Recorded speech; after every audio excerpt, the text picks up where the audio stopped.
আসসালামু আলাইকুম এভরিওয়ান, সবাই কেমন আছেন? Welcome my two new video. তো চলে গেছিলাম হচ্ছে মানিকগঞ্জ এলাকায় যাওয়ার পরে একদম গ্রামের মধ্যে ঢুকে গেছি আমরা।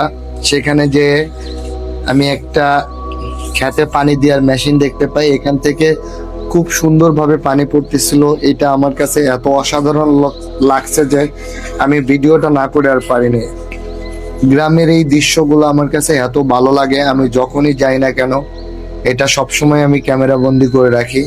এটা আমার কাছে দেখতেও খুব ভালো লাগে, খুব অসাধারণ লাগে। যেহেতু খুব ভালো লাগছে সেজন্য হচ্ছে আপনাদের মাঝখানে ভিডিওটা শেয়ার করলাম।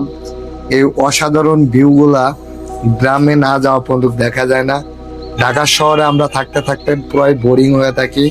অনেক সময় যখন একটু ঢাকার বাইরে যাই, গ্রামের দিকে যাই, তখন আমাদের মনটা অনেক ভালো হয়ে যায়। তো এখান থেকে আমি একটা ভিডিও করলাম, ভিডিওটা আমার কাছে এত ভালো লাগছে যে কারণে সেই ভিডিওটা আপনাদের মাঝখানে শেয়ার করলাম। পানিটা এত ক্লিয়ার পানি এখানে যে পানি দেখে মন চেতেছে পানিটা হাতে নিয়ে খাওয়া শুরু করি। আর আমার তো গোসলই করতে ইচ্ছা করতেছিল খুবই, কিন্তু কিছু নিয়ে যাইনি, তাই গোসলটা করতে পারি নাই। এই ভিডিওটা আপনাদের কাছে কেমন লাগে? যদি আপনাদের কাছে ভিডিওটা ভালো লেগে থাকে তাহলে আমাকে জানাবেন। তো নেক্সট টাইম আমি যখন আবার গ্রামে যাব অবশ্যই চেষ্টা করব এরকম সুন্দর ভিডিও করার জন্য। ভিডিওটা এক কথায় অসাধারণ লাগছে আমার কাছে।